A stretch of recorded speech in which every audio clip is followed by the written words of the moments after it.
अखाड़े से स्पीकर पद का पद अखाड़े का मैदान बन चुका है। आजादी के बाद ऐसा तीसरी बार हो रहा है जब स्पीकर पद को लेकर चुनाव होगा। मैं आपको बता दूं कि आजादी के वक्त 1952 में जब संसद का गठन हुआ था, तब जीवी मावलंकर और शंकर शांताराम के बीच चुनाव हुआ था। वहां शंकर शांताराम ने जीवी मावलंकर के लिए वोट करके कहा कि देखिए, ये औपचारिक भले ही सही लेकिन होना चाहिए, सांकेतिक भले ही सही लेकिन होना चाहिए। फिर 1976 को इमरजेंसी के दौरान भी बलिराम भगत और जगन्नाथ राव के बीच स्पीकर के लिए इलेक्शन हुआ था, घमासान हुआ था। ये कल का अध्याय 11 बजे जब स्पीकर के लिए लोकसभा 18वें लोकसभा के स्पीकर के चुनाव के लिए बात होगी तो वो तीसरी बार होगा भारतीय लोकतंत्र के अध्याय में 1952 से लेकर 2024 तक, जब लोकसभा स्पीकर के लिए इलेक्शन होगा। अब इससे पहले 17 बार आम सहमति से स्पीकर चुना गया है। ऐसा नहीं है 17 बार चुना गया हो, लेकिन पहले तो ये 1976 जब इमरजेंसी का वक्त था और 1952 को छोड़कर कई बार ऐसा हुआ है जब स्पीकर को सहमति से चुना गया है। लेकिन विपक्ष का स्पीकर पद को लेकर शर्तों के साथ समर्थन वाला फॉर्मूला सरकार को पसंद नहीं आया। ये कंडीशनल सपोर्ट की बात सरकार ने नापसंद थी, नागवारा थी सरकार को कि डिप्टी स्पीकर पहले आप अश्योर कीजिए, उसके बाद स्पीकर पर हम सपोर्ट करेंगे। पूरे ऑपोजिशन ने कहा है कि हम स्पीकर को सपोर्ट करेंगे, मगर कन्वेंशन ये है कि डिप्टी स्पीकर ऑपोजिशन को मिलना चाहिए। राजनाथ सिंह जी ने कल शाम कहा था कि वो खारगे जी को कॉल रिटर्न करेंगे। अभी तक राजनाथ सिंह जी ने खारगे जी का कॉल रिटर्न नहीं किया है। तो मोदी जी कह रहे हैं कंस्ट्रक्टिव कोऑपरेशन हो, और फिर हमारे नेता को इंसल्ट करा जा रहा है। यहाँ तक खड़गे जी का प्रश्न है, एक सीनियर लीडर हैं, मैं उनका सम्मान करता हूँ। कल से लेकर आज तक उनसे 3 बार हमारी बात हुई। जहाँ तक खड़गे जी का प्रश्न है, एक सीनियर लीडर हैं, मैं उनका सम्मान करता हूँ। कल से लेकर आज तक उनसे 3 बार हमारी बात हुई है। देखिए, कॉन्स्टिट्यूशन के आर्टिकल 93, आर्टिकल 93 के तहत हर संसद का ये रिस्पॉन्सिबिलिटी है कि वो सदन के गठन के तुरंत बाद स्पीकर और डिप्टी स्पीकर को चुने। लेकिन ऐसा कहीं नहीं विदित है कि स्पीकर अगर सरकार पक्ष से है, सत्ता पक्ष से है, तो डिप्टी स्पीकर गैर सत्ता पक्ष या नॉन रूलिंग पार्टी से होगा। ये सिर्फ एक कन्वेंशन रहा है, एक रिवायत रही है।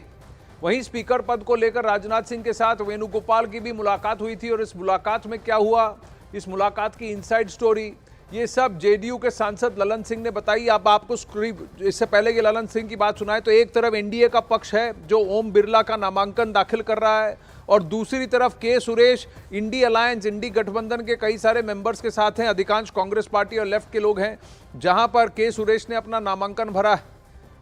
इंडी अलायंस में अब तृणमूल कांग्रेस का कहना है कि के सुरेश के नाम के बारे में उनसे चर्चा नहीं की गई। लेकिन इससे पहले आपको बताएं कि वेणुगोपाल और राजनाथ सिंह की मीटिंग में क्या हुआ। हम लोगों ने अपनी तरफ से श्री ओम बिरला जी का नामांकन दाखिल कर दिया और सर्वसम्मति से, और हम लोगों ने उनसे भी ये कहा था कि जो आज तक की परंपरा रही है कि लोकसभा के अध्यक्ष का चुनाव निर्विरोध होता है, हम लोग आपसे भी समर्थन मांग रहे हैं। वो इस शर्तों के साथ समर्थन देने के लिए तैयार थे जिसको हम लोगों ने शर्त को स्वीकार नहीं किया।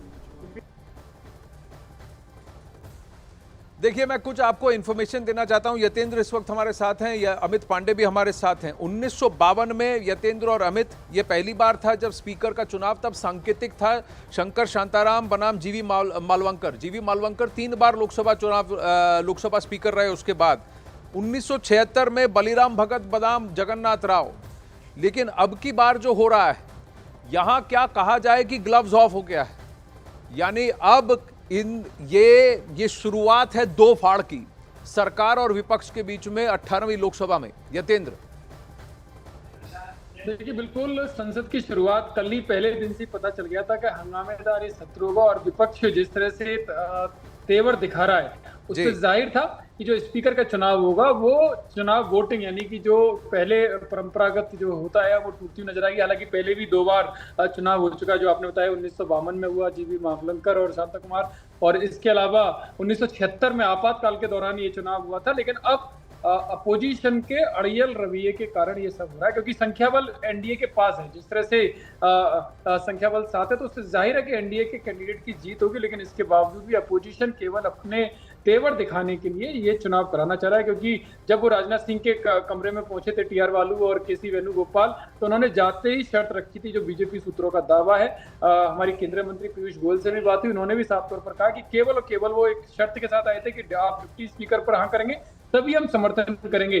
शर्त थोपना परंपरागत तौर पर लोकतंत्र में बड़ा गैर जरूरी माना जाता है, और राजनाथ सिंह की तरफ से कहा गया कि आप अभी समर्थन की बात कीजिए, लेकिन जब भी डिप्टी स्पीकर का चुनाव होगा, हम विपक्ष को भरोसे में लेकर उनसे बातचीत करके इस मामले पर कदम आगे बढ़ाएंगे। लेकिन विपक्ष अपनी बात पर अड़ा रहा। केसी वेणुगोपाल ने साफ कर दिया था उस मीटिंग में कि अगर आप हमारी शर्त पर अभी हाँ नहीं करते हैं तो हम चुनाव लड़ेंगे। जिसके बाद वो मीटिंग खत्म हो गई और बाहर आते ही इंडिया गठबंधन ने अपना जो कैंडिडेट है के सुरेश, उनको स्पीकर कैंडिडेट के तौर पर खड़ा कर दिया।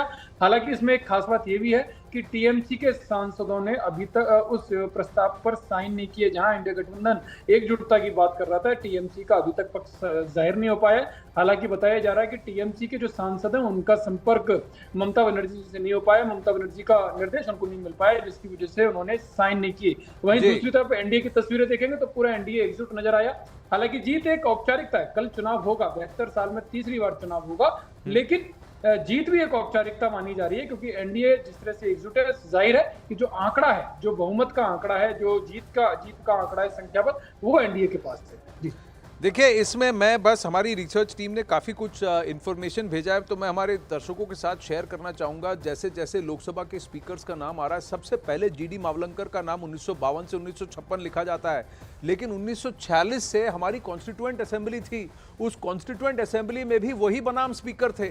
तो जब ये नए संसद का हमारे रिपब्लिक बनने के बाद गठन हुआ, चुनाव हुए प्रॉपर औपचारिक तौर से भारत के अंदर, तब शंकर शांताराम ने कहा, देखिए मैं बस सांकेतिक ही सही लेकिन आपके सामने खड़ा हो रहा हूं। और उन्होंने ये भी कहा कि देखिए पार्लियामेंट की रिवायत है, पर रिवाज है, तो जो भी कैंडिडेट होता है वो सामने वाले के लिए वोट करता है, तो मैंने आपके लिए वोट किया, ऐसा जीडी मावलंकर को कहा। और कांग्रेस के ही कैंडिडेट जीडी मावलंकर फिर 1952 से 1956 तक स्पीकर रहे।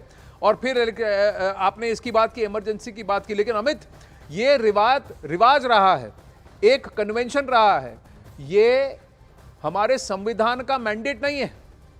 संविधान ये बिल्कुल मैंडेट नहीं करता कि रूलिंग पार्टी का अगर स्पीकर हो तो नॉन रूलिंग पार्टी का डिप्टी स्पीकर हो। हाँ, भले ही यूपीए के दौर में ऐसा हुआ हो, 2004 से 2009 के बीच में, 2009 से 2014 के बीच में, और उससे पहले भी ऐसा हुआ हो, लेकिन ये रिवाज है, ये संविधान द्वारा मैंडेटेड नहीं है। लेकिन संविधान ये मैंडेट करता है कि स्पीकर का चुनाव होना चाहिए, डिप्टी स्पीकर का भी। जी अमित। जी बिल्कुल आनंद, जैसा आपने कहा कि संविधान की व्याख्या सत्ता पक्ष ने अपने हिसाब से की है, तो विपक्ष ने भी अपने हिसाब से की है। तो विपक्ष ने ये कहा कि अमूमन ये होता है कि जो विपक्षी पार्टियों का डिप्टी स्पीकर पद होना चाहिए और हमें अश्योरेंस मिले। देखिए अभी केजी सुरेश का बयान है, उन्होंने 11:50 पर उनके मुताबिक वो वेट करते रहे, और उसके बाद जब कोई सूचना नहीं आई तब उसके बाद उन्होंने अध्यक्ष पद के लिए अपना नामांकन किया। तो जैसा कि आप जिक्र कर रहे थे आनंद, की कुछ चीज़ें परसेप्शन के लिए होती हैं, कुछ चीज़ें संदेश देने की होती है। तो शायद विपक्ष की रणनीति फिलहाल इस पूरी प्रक्रिया से यह समझ में आती है कि वह शुरुआत से ही आक्रामक होने वाला है। बदली हुई परिस्थितियों में बदली हुई रणनीति होगी विपक्ष की, और राइट फ्रॉम डे वन, पहले दिन से ही वह सरकार के साथ, अगर सरकार उसकी बातें नहीं मानती है तो वह सर्वसम्मति से नहीं चलने को तैयार है। और अभी तो सिर्फ स्पीकर का मुद्दा है, आने वाले दिनों में इसी तरीके के अन्य मुद्दों पर भी हमें विपक्ष के तीखे तेवर देखने को संसद भवन में मिलेंगे। देखिए, एक और इंटरेस्टिंग बात है कि 2019 से यहाँ पर हमारे संसद में डिप्टी स्पीकर का पद रिक्त रहा है। ये भी बहुत इंटरेस्टिंग बात है कि 2019 के समय से ये पद अभी तक रिक्त रहा है, जबकि ये कहा गया है कि इस पद को रिक्त नहीं छोड़ना चाहिए।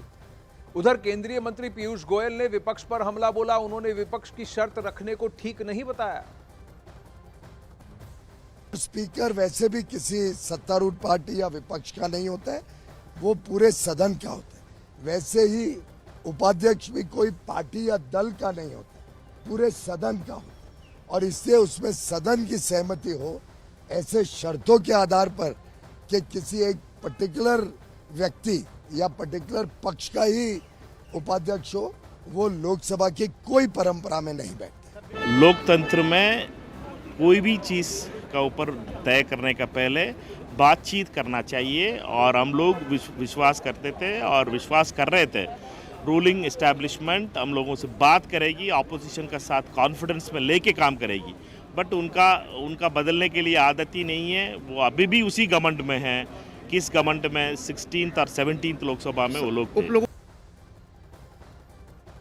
यतेंद्र भी हमारे साथ हैं। 23 जून 2019 से स्पीकर, डिप्टी स्पीकर का पद रिक्त है। तो मोदी सरकार पर भी यह है कि आपने कॉन्स्टिट्यूशन में जो मैंडेट है, आर्टिकल 93 में कॉन्स्टिट्यूशन ये मैंडेट करता है कि कोई भी पद, चाहे वो स्पीकर का हो या डिप्टी स्पीकर का हो, रिक्त नहीं होना चाहिए। ये भी रिक्त रहा है। तो अब मौजूदा सरकार पर भी ये इम्पेंडिंग है कि दोनों चुनाव कराए। पर क्या यतेंद्र, क्योंकि अब विपक्ष जो है स्पीकर के लिए चुनाव लड़ रहा है, तो क्या एनडीए भी ये इंश्योर करेगा कि डिप्टी स्पीकर का पद भी अब विपक्ष को ना जाए? देखिए, जो पहले संकेत सरकार की तरफ से दिए गए, यानी सत्ता पक्ष की तरफ से दिए गए थे, वो यही था कि डिप्टी स्पीकर पद विपक्ष को देने पर विचार किया जा सकता है। हालांकि विपक्ष को भी सकारात्मक भूमिका निभानी चाहिए।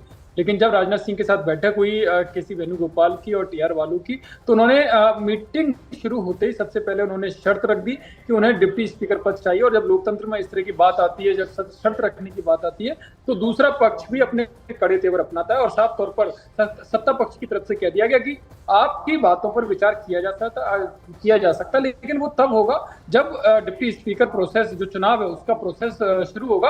अभी चुनाव, स्पीकर का चुनाव है, तो स्पीकर के चुनाव पे आपको समर्थन देना चाहिए। जो परंपरा चली आ रही है उस परंपरा का निर्वहन करना चाहिए। लेकिन अपोजिशन अपनी बात पर अड़ा रहा। हालांकि सत्ता पक्ष की तरफ से बार बार यही कहा गया कि वो उनकी बातों पर विचार करेंगे, जो उनकी शर्त है उस पर विचार करेंगे। लेकिन फिलहाल अभी स्पीकर का चुनाव है, इस पर समर्थन करना चाहिए। लेकिन अपोजिशन अपनी बात पर अड़ा रहा और उन्होंने नॉमिनेशन कर दिया। तो अब ये आने वाला समय बताएगा कि जिस तरह से विपक्ष अपने कड़े तेवर अपनाए हुए और जिस तरह से अपनी जिद पर अड़ा रहा, तो क्या इस जिद के आगे अब सत्ता पक्ष झुकने की बात करेगा या डिप्टी स्पीकर अपने किसी सहयोगी दल को दे देगा?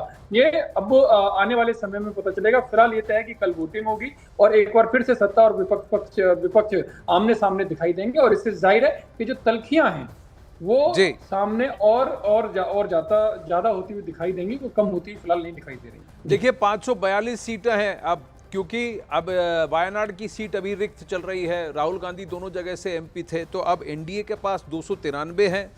आईएनडी गठबंधन जो है, इंडिया अलायंस, उनके पास 233 हैं। 17 अदर्स हैं, अन्य हैं, और टोटल संख्या 542 होती है इस सदन की। फिर भी एनडीए का पलड़ा भारी है। तो फिर अगर इंडिया अलायंस ऐसा कर रहा है, तो इस चक्कर के अंदर क्या डिप्टी स्पीकर, जहां पर बात बन सकती थी, कंसेंसस हो सकता था, उन्होंने गारंटी की डिमांड की, उसकी जगह अगर पहले ही अगर ये अनकंटेस्टेड चुनाव नहीं हुआ, और स्पीकर किसी एक पार्टी का नहीं होता है, स्पीकर पूरा सदन का संचालन करने के लिए एक सर्वसम्मति से बनाया जाता है। कांग्रेस पार्टी ने अगर स्पीकर पद को चुनौती देने के लिए नामांकन पत्र बढ़ाया है, तो ये अफसोस की बात है, क्योंकि आज तक स्पीकर पद को लेकर के चुनाव नहीं हुआ है। और जब बात किया, कांग्रेस के नेता आए थे और माननीय राजनाथ सिंह जी, माननीय गृह मंत्री अमित शाह जी और एनडीए के सारे लीडर्स, हम लोग सब थे वहाँ। कांग्रेस के नेता ने आकर के कंडीशन लगाया कि आप डिप्टी स्पीकर पोस्ट देने से तब हम स्पीकर को समर्थन करेंगे। तो ये जो आदान प्रदान करके ये पद ये पार्टी ले लो, वो पद ये पार्टी, ऐसा स्पीकर और डिप्टी स्पीकर को नहीं कर सकते। और स्पीकर का चुनाव अलग प्रक्रिया है, डिप्टी स्पीकर का बाद में अलग से होते हैं, तो उसको जोड़ना भी ठीक नहीं है।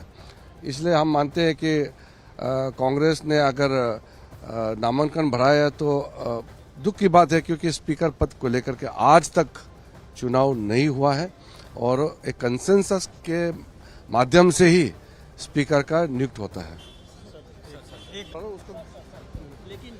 देखिए, बड़ा इंटरेस्टिंग डेटा आया है कि राज्य सरकारों में देखें तो 9 राज्य सरकारें हैं जहां विपक्ष की सरकार है, विपक्ष सत्ता में है। वहां पर कहीं पर भी जो नॉन रूलिंग पार्टी है उसका डिप्टी स्पीकर नहीं मनोनीत किया गया है, तो फिर अगर इंडी अलायंस खड़े होकर कहती है कि रिवाज को फॉलो किया जाए, तो जहां जहां उनकी राज्य सरकारें वहां इस रिवाज को फॉलो नहीं किया गया। ये रिवाज है, ये कन्वेंशन है, ये आर्टिकल या संविधान में मैंडेटेड नहीं है। अखाड़ा में लेंगे एक छोटा ब्रेक।